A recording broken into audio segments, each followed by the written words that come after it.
You're part of this too. Hands up! Stay still! How am I part of this?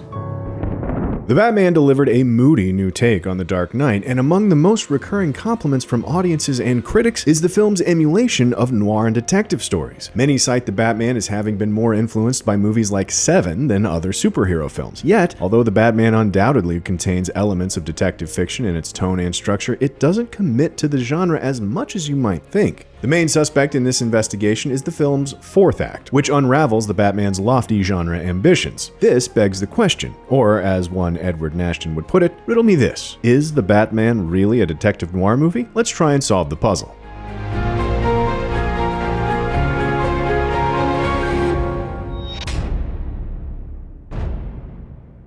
The Batman's narrative seems to come to a fitting enough conclusion when the Riddler is captured after completing his original scheme and winds up in Arkham. For more than 2 hours, the Batman is relatively low-key for a big-budget superhero movie. It's certainly not devoid of action.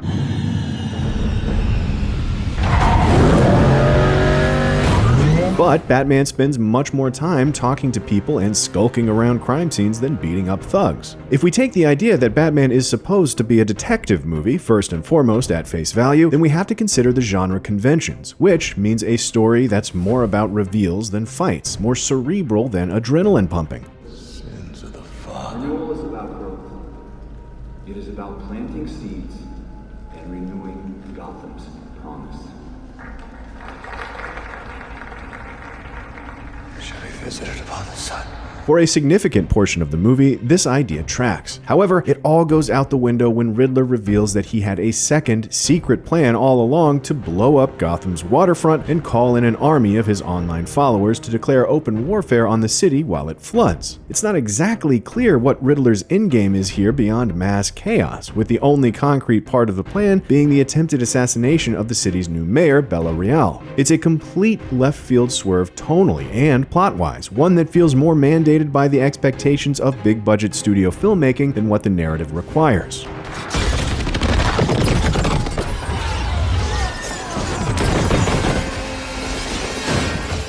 Sure, it's certainly entertaining to see Batman go to town wailing on Riddler's henchmen against a catastrophic backdrop, but it doesn't feel like a natural escalation from the Madman's slow, horror-themed introduction, Batman and Catwoman's seductive back and forth, or Batman and Gordon kicking around ideas for answers to riddles like they're trying to solve the daily Wordle. At best, it's an inelegant transition, one that is likely papered over in our minds because we know we're watching a Batman movie, and Batman movies always end with a big fight, but it just doesn't fit if we're supposed to think of the film as a detective movie. What makes the fourth act even more out of place is that it doesn't just go rogue tonally, but it also muddies what we're supposed to take away from it. Who the hell are you? Me. I'm vengeance.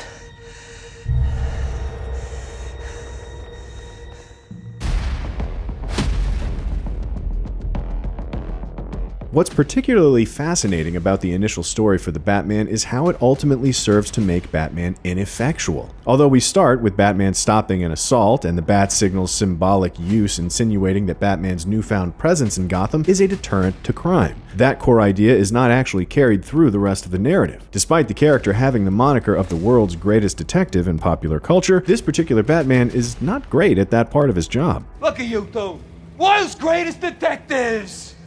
Am I the only one here knows the difference between L and law? Jesus! No habla español, fellas? Do me a favor, shithead, shut up!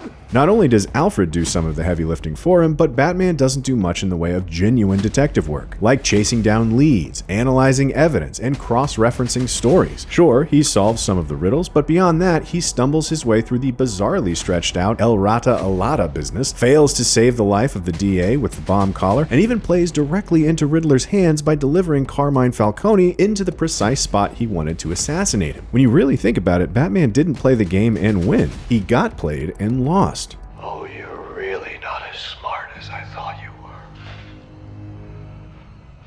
I guess I gave you too much credit. By the time Riddler is caught, everything the villain had initially set out to achieve had been achieved, beyond, of course, killing Bruce Wayne. Yet, the Riddler has choice words about him, declaring Bruce not really an orphan because of his wealth. More importantly, Riddler earlier revealed Thomas Wayne's potential involvement in the death of a journalist who wanted to publish embarrassing information about his wife Martha, which directly correlates to how Thomas's renewal charity ended up becoming a slush fund for gangsters and corrupt government officials instead of being used for Gotham's underprivileged as initially intended. Because of this, a parallel is drawn between Batman's inability to actually protect Gotham from Riddler's scheme and Bruce Wayne's inherited guilt for his father's sins. Batman fails as a detective and protector of Gotham, while Bruce fails as a public figure who should be using his wealth to make up for the Wayne family's misdeeds. In a way, the movie is taking the stance that Bruce Wayne maybe shouldn't have become Batman at all. Yet, this is only a nominal point because the movie doesn't commit to it both coming and going. Not only does Alfred absolve Thomas of guilt for the journalist's death only a scene after Falcone implies it was Thomas's fault, but Batman doesn't have to reckon with failing because the movie contrives an excuse for him to make up for it with the action-heavy fourth act. It doesn't matter that Bruce delivered Falcone into Riddler's hands, or that he had been ignoring Gotham's public eye and structural inequities outside of being a vigilante before this point. Riddler declares that Gotham dies tonight, and Batman gets an easy out to show everyone that he's the superhero they've always needed. Yes, in a vacuum, the scene where Batman lights a flare and leads the people trapped in the flooded arena to safety is potent, but it doesn't meaningfully build off of the previous acts, because up to that point, the Batman was far more interested in deconstructing Batman rather than providing a foundation for him. Foundation is the key word here, because the main issue is that even if the movie the first 2 hours promises would naturally conclude with Riddler's arrest and possibly even Batman reconsidering his crusade, you can't do that when you already have sequels in mind, HBO Max spin-offs planned, and Joker appearances to tease. The Batman can't commit to being a genuine noir or detective story because of outside factors that are inherent to making big-budget movie franchises. And while the attempt is certainly respectable, this dichotomy can't help but dilute the Batman's ability to be what the filmmakers intended. Hopefully, when the Batman 2 inevitably rolls along, the movie finds a better balance between the ending it needs and the ending it wants. And then, we may find ourselves with a Batman film that is truly a detective noir story.